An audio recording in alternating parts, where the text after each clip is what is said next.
अल्हम्दुलिल्लाहि वहदा वस्सलातु वस्सलामु अला मन ला नबिय्य बअदा अम्मा बाद।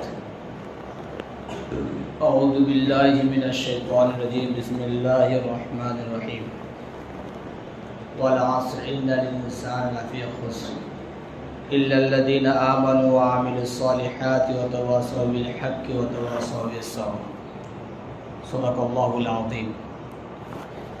क़ाल नबी सल्लल्लाहु अलैहि वसल्लम निअमतानि मग़बूनुन फ़ीहिमा कसीरुम मिनन नास अस्सिह्हतु वल फराग़ औ कमा क़ाल अलैहिमुस्सलातु वस्सलाम। उपस्थित গ্রামবাসী ও প্রাণ প্রিয় ছাত্র ভাইরা, সবাইকে সাধুবাদ মোবারকবাদ জানিয়ে প্রত্যেক জুমার ন্যায় এ সপ্তাহেও কিছু সংক্ষিপ্ত আকারে আলোচনা ইনশাআল্লাহ। আজ একটা হাদিস, যে হাদিসের মধ্যে আল্লাহ নবী সাল্লাল্লাহু আলাইহি ওয়াসাল্লাম আমাদেরকে সম্বোধন করে গোটা মানব সমাজকে, বিশেষ করে মুসলমানদেরকে এবং তার উম্মতকে সম্বোধন করে 5টা জিনিসের কদর করতে বলেছেন। 5টা জিনিসের পূর্বে অত্যন্ত গুরুত্বপূর্ণ হাদিস, অত্যন্ত উপকারী হাদিস, কার্যকারী হাদিস। আমরা একটু মনোযোগ সহকারে শুনব যে আল্লাহ নবী সাল্লাল্লাহু আলাইহি ওয়াসাল্লাম কী এমন 5টা কাজ যেগুলো আমাদের জন্য খুব উপকার, 5টা কাজের পূর্বে করতে বলেছেন। হাদিসটা হচ্ছে ইকতারিব খামসা ক্বাবলা খামসিন, যে দেখো তোমরা 5টা কাজকে মূল্য দাও, কদর করো 5টা কাজের পূর্বে। 5টা কাজকে কদর করো, মূল্য দাও 5টা কাজের পূর্বে। 1 নম্বর কাজ আল্লাহ নবী সাল্লাল্লাহু আলাইহি ওয়াসাল্লাম বললেন, জিনিস বললেন, 1 নম্বর জিনিস যে শাবাবাকা ক্বাবলা হারামিক, তুমি যখন যুবক থাকবে, জওয়ান থাকবে, তুমি সেই যৌবনের কদর করো, মূল্য দাও। বুড়ো হয়ে যাওয়ার পূর্বে, হাঁটুতে ব্যথা হওয়ার পূর্বে, কোমরে ব্যথা হওয়ার পূর্বে, গা হাত পায়ে ব্যথা হওয়ার পূর্বে, পেটে রোগ হওয়ার পূর্বে, চোখে কম দেখার পূর্বে, ব্রেনে কম স্মৃতিশক্তি কমে যাওয়ার পূর্বে। এর অর্থ এটাই। কিছু মানুষ এমন থাকে যখন অপরক হয় তখন আল্লাহর ঘরকে সাহারা বানিয়ে দেয়। যখন চোখে আর কিছু দেখতে পায় না তখন আল্লাহর ঘরে এসে টুকটুক করে সব বসে। হাঁটু পা আর চলে না, একটা লাঠি ধরে টুকটুক করে, কোথায় কোনো সাহারা থাকে না, আল্লাহর ঘরে এসে বসে।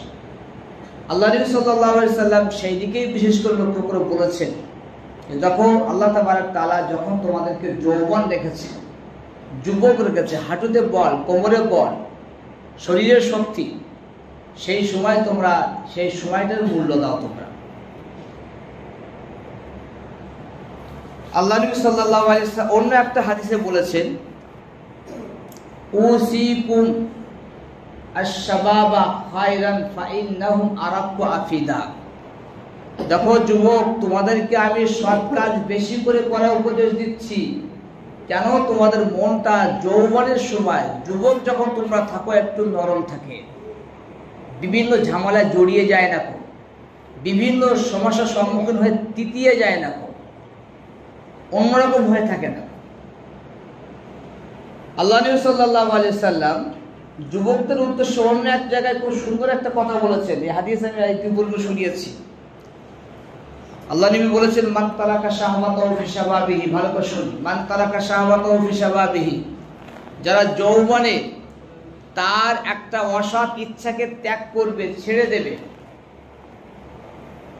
কাতাবালাহু আজরা সিনতাইনি ওয়া সাবঈনা সিদ্দিকান, 72টা সিদ্দিকের নেকি তার নামায় আমল লিখে দেওয়া হবে।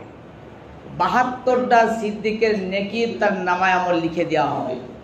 নবীদের পরের স্থান হচ্ছে সিদ্দিকিনদের, নবীদের পরের স্থান হচ্ছে সিদ্দিকিনদের। সেই সিদ্দিকিনদের একটা নয়, দুটো নয়, 72টা সিদ্দিকিনদের নেকি সেই যুবকের নামায় আমল লিখে দেওয়া হবে, যে যুবক আল্লাহর উদ্দেশ্যে কি করেছে, তার মনের একটা কুকামনা এসেছিল, সেটা তো করতে পারত কিন্তু সেটা বর্জন করেছে, ছেড়ে দিয়েছে, ত্যাগ দিয়েছে। এমনটা নয় যে 40 বছর তাহাজ্জুদ পড়তে হয়েছে, এমনটা নয় যে প্রখর গরম রোজা রাখতে হয়েছে।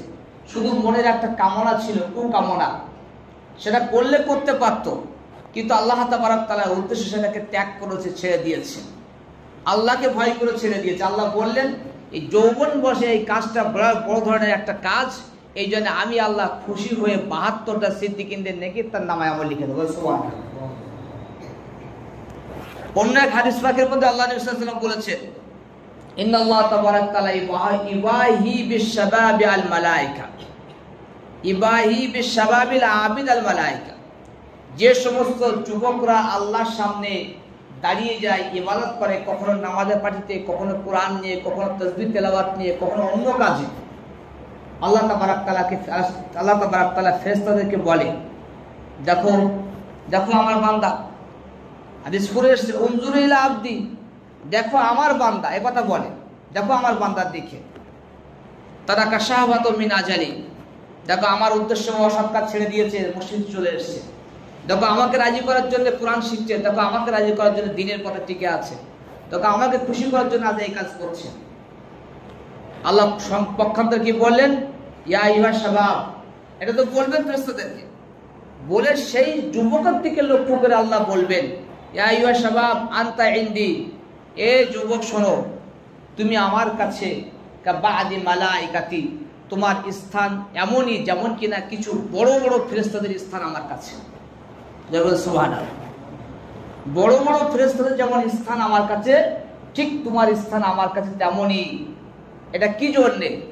যুবক বয়সের ইবাদতের একটা অন্যরকম ধাঁচ থাকে, জান থাকে, অন্যরকম একটা মানে আকর্ষণ থাকে। পৃথিবীতে সব জায়গায় দেখবেন বুড়োদের বেশি কেউ গুরুত্ব দেয় না, কিন্তু যুবকদের মূল্য দেয়।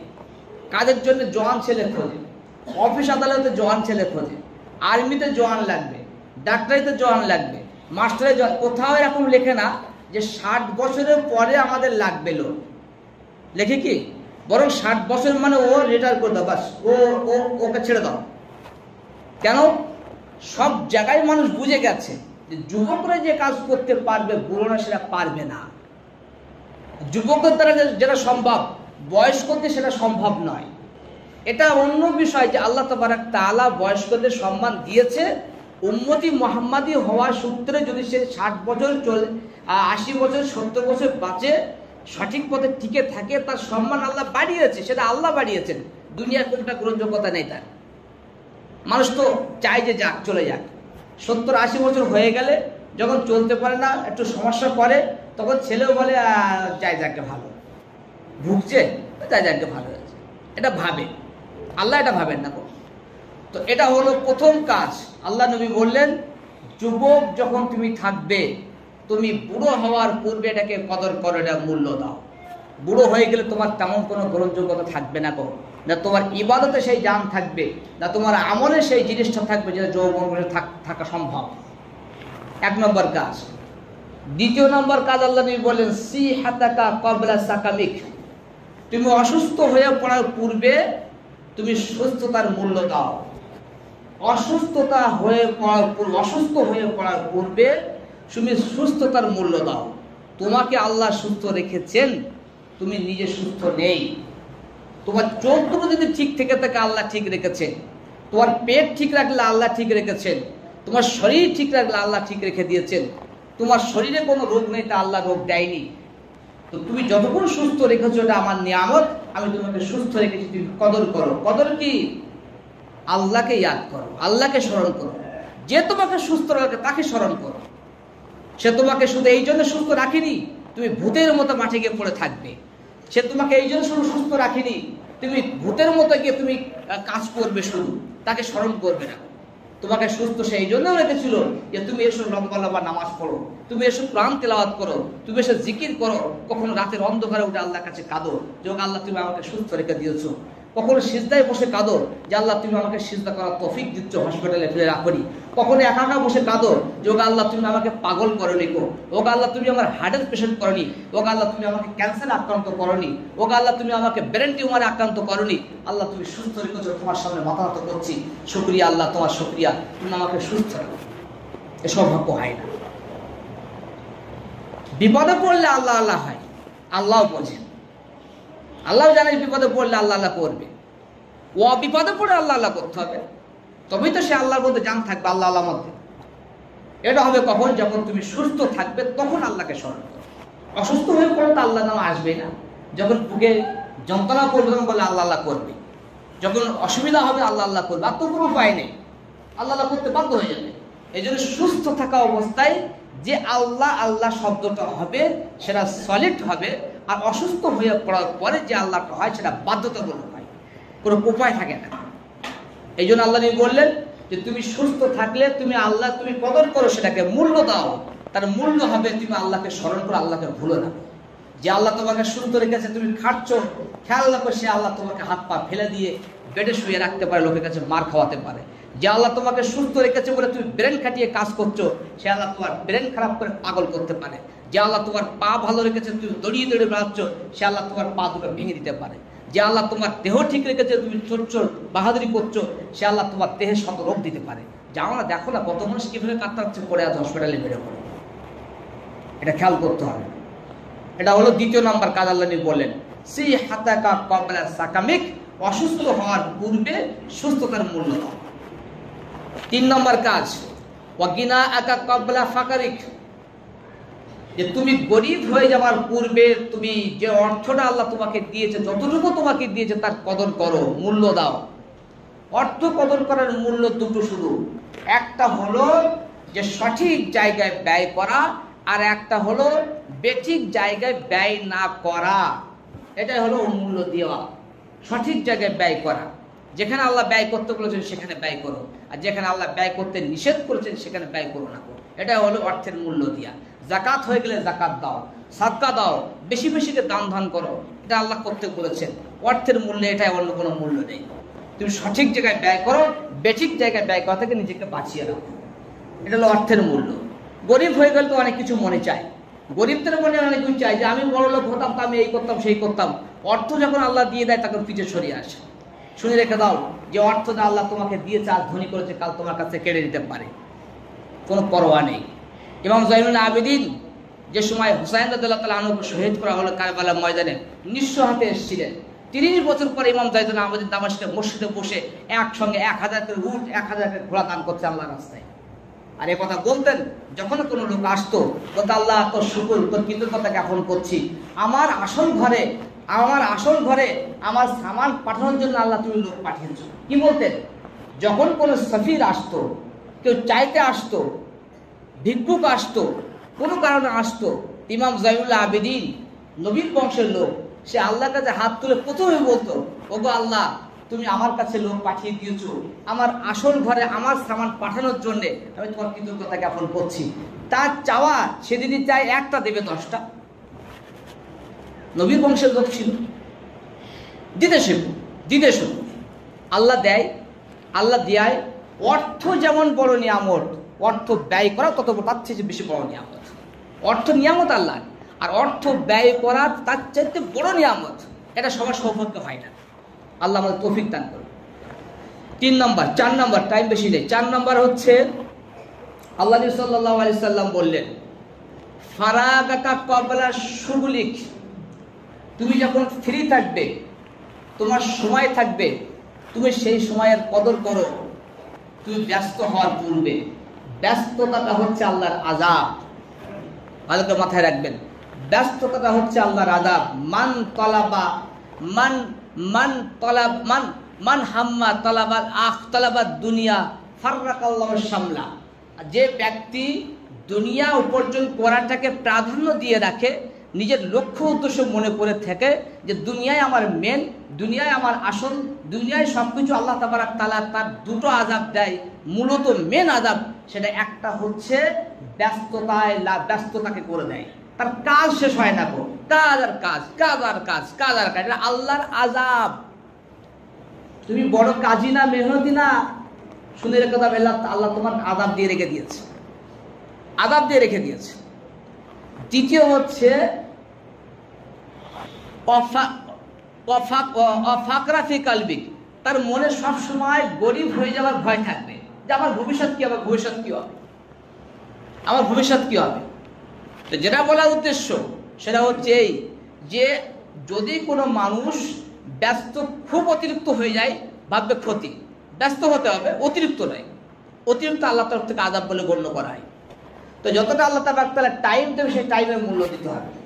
একটা কথা মাথায় রাখবেন, পৃথিবীর বুকে আল্লাহ তাআলা অসংখ্য মূল্যবান জিনিস পাঠিয়েছেন। অসংখ্য মূল্যবানের জিনিসের মধ্যে একটা বড় মূল্যবান জিনিস আল্লাহ দিয়েছে, সেটা হলো সময়। বড় নিয়ামত আল্লাহর সময়। আজকে আমি ছাত্রদেরকে বলছিলাম যে আমাদের দারুল দেওবন্দের মুফতি আদম বলা হয় মুফতি মাহমুদ হাসান সাহেব, উনি এই সময়ের মূল্য বোঝা থেকে একটা সুন্দর কথা বলেছেন, আমার মনে প্রেমে গেঁথে গেছে। উনি বলছেন, আমি মাহমুদ মনে করি দুটো বাচ্চাকে বসিয়ে দেওয়া হলো। ওনার যুগে 1000 টাকা নোট ছিল। একটা বাচ্চার কাছে 1000 নোটের বান্ডেল ধরিয়ে দেওয়া হলো। বলা হলো প্রত্যেক সেকেন্ডে একটা করে বান্ডেল নোট তুমি ছেড়ো।